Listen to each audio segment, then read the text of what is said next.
Bai, hartu nuen parte, eta hartu nuen, jarri nuen txapa hau bizi izan zen.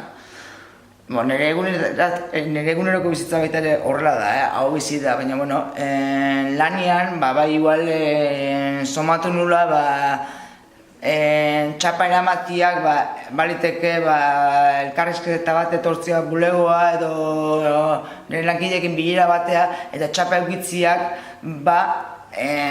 beste aldiai aukera ematen zeola edo lasaio hitz egiteko gurekin hankaz hartzeko bildurrik ez eukitzeko azkenean. Jarrera aldaketa bat azkenean. Zuri zaila horrexein altzeizun? Nei oso horrexa. Nei oso horrexa eta nei hain errexa itia zaiatu nahiz bestia ire erresten bidea. Eta ze esperientzio, ze anekdota izan duzu? Getaiarran bizite, getaiarran lan hain da, anekdota bat, txapa bila, horrengoan, danak jun berdeu, turismo bulegoa, autobusen paradan aldamenean doan lokalea, ez getaiko txakolina. Emango ginen guztu baina ez da gure lana. Zure inguruan gauzak aldatu aldia, o esperientzia da gero? Nire lanetik kanpo, nire egunekotasuna ez da askoik aldatu, zergatik ni beti izan naiz, euskaraz hitzein galdetu, eta entzun da nahiteko, baina lanien igol baliteke aldaketatxo bat igertzia jarrera aldetik, jendien aldetik. Orduan baliagarria izan da? Bai, azken finean ilusio puntu bat, somatzen zen ilusio puntu bat sortura, baina horrei ibandikan jarripen bat emabartzako. Kaixo, nerea naiz, 29 urteko getaiarra, Euskaraldian parte hartu da eta hobizi bezala, baina, zirkunstantziagatik Kostarrikan harrapatu zidan Euskaraldiak eta antxe bat txapa eraman gendun, eraman nun nire kasuan motxilai jarrita. Eta, egoera bitxilak bai eman zidan, jendea rekonozitu itezegun Euskaldun bezala bato besteek, eta kasu itia, eta, eskus horrekin hitzeitia ere bai.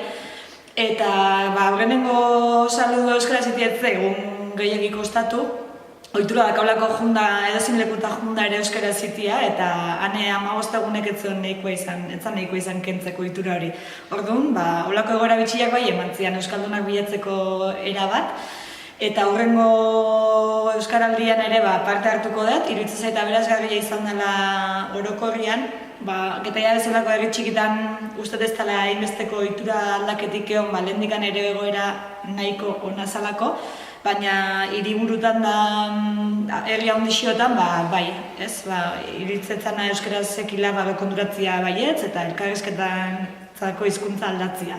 Ordu, 2008an iten danean ere, berriro parte hartuko eta hobizi bezala, eta jendari animatzen da.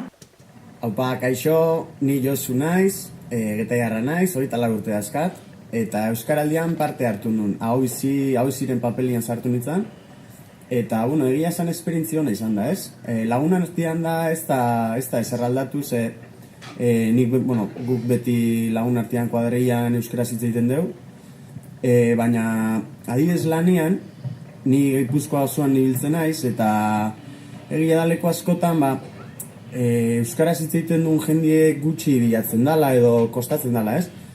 Eta Euskaraldi garaian, txapari esker, euskaraz ni beti hitz egiten nuen aurrengo hitza euskaraz, eta gehienak saiatzen zian edo ulertzen zuen behintzat. Eta, anekdota bezala behin junitzen leku batea, eta bertakoa erderaz ez egiten hitz egiten. Txapa ikusi zin, eta barkatu, eta orduan euskaraz ez hitz egiten, eta mantendu genuen konversazio euskaraz lasai asko. Eta, baliogarri izan da, nik uste errepikatzeko mokoa dela, eta demorakin, alba da lortu egunerokotasunean, euskarakinak eta ulertzen duna, bintzat gehi osaiatzia, eta azkenean zerbait lortuko dela. Agur! Hartu zenun parte Euskaraldian, non eman zenun izena? Gu nola getarien gauden, eman genuen izena turismo bulegoan. Eta hartu nuen txapa belarri prest, naiz eta ahoz bete, nik uste posible izango dela hartzea, baina lasaiekin egoteagatik pizkat, nola da, lotxagarri, baina bueno, horrela izan da. Nola, ze esperientzia bizi izan zenuen, ona, txarra? Bueno, ni nola Getariko txakolinakin lan egiten dut, normalean beti euskeraz hitz egiten dugu. Gertatzen zaidana da, nola ni euskaldun berri naizenez, batzutan, zerritar batzuekin ohituta gaude, igual erderaz hitz egitea. Gertatzen da, azten garenean erderaz hitz egiten, zaila da nirekin euskeraz hitz egitea. Horrela pizkarreroa da, baserritarrak erderaz hitz egiten dit, eta ni berari euskeraz. Horrela, hori nik uste da zaiena. Eta, bueno, hori anekdota bezala kontuzieratuko dugu, baserritarna. Errezoi izan antzaizu euskaraldian parte hartzea? Bai, bueno, oso erreza eta gainera nola txapa eramaten degunean, adibidez, ni Donostin bizi naiz, eta nire lagunekin normalean beti erderaz hitz egiten dugu. Eta egun horietan, aste horretan, nola ikusi genuen txapa, adibidez, nire aizpa baita ikasten ari da, behintzat hasi ginen zerbait euskeraz hitz egiten. Gero, karo, oso zaila da, dana, konversazio bat edukitzea dana euskeraz, baina behintzat, bai nabaritu egin zen, aste horretan, euskeraz gehiago entzuten zela. Eta ohiturak aldatu dira, edo zerbait aldatu da orduztik? Hemen lanean, nik uste berdina jarraitzen duguna, bai egia da, aste horretan gehiago hitz egin genuen euskarari buruz eta baita euskeraz. Baina gero ni Donostin berdina jarraitzen gara. Kaixo, Ainhoa Kamio naiz, 27 urteko getaiarra, baina astian zehar Bilbon bizi naiz, lanagaitik. Aurtengo euskaraldian hau bizi bezala parte hartu nun. Esperientzi oso nahi izan zen niretzat.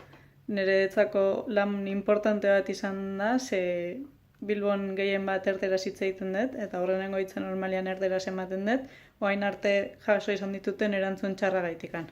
Eta alde horretatik zaila izan zait hau bizi papela betetzia. Getaian aldiz problemi gabe bete izan dut papela, ze danok normalian euskeraz hitz egiten dugu.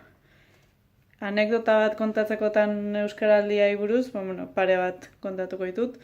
Aurrenengoa da normalean kafia hartzea juten nintzen lekura beti erderaz eskatzen nula, eta euskaraldia gaitikan, eta ikusitan langileak txapa sekala, oain saiatzen naizela berekin euskaraz hitz egiten. Eta beste bat adidez denda batian egon, eta bi neska laguna izian erderaz hitz egiten behain artean, eta konturatu zianean euskaraldia zala, behain artean bizkaitarrez normaltasunez hasi ziala hitz egiten. Zerbait aldatu da oain esperientzia hauta gero? Nik ustez ez. Bai egun horietan Bilbon baina euskara gehiago aitzen zen, baina oain berriz gehiena erdera da, lehenoko antzea. Nik alare urrengotan iten baldin berriz euskaraldia, bai saiatuko naiz parte hartzen, eta nire aldan horina ematen.